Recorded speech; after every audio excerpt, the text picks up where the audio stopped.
The donut chart, how to develop the donut chart. To create the donut chart, go to this drop down, create a calculated file, type 0 and click on OK. Drag this calculation 2 times into rows. Right click on second calculation, make it as dual axis, and then I will select this second marks card and then go to this drop down, select the pie chart. Drag required dimension into colors and increase the size a little bit more so that you can able to see the donut chart. And go to last marks card and I will select the colors, make it as white color. And select the first marks card, drag the region into text and drag the cells into text. And drag the cells into angle.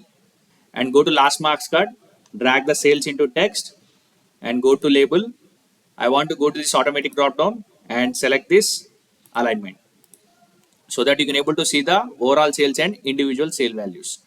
Right click on here, select the show header and go for entire view. You can able to drag the category into columns. So if you want to see the overall sales with individual sale values, you can able to use the donut chart. So this is how we can able to get the donut chart in Tableau.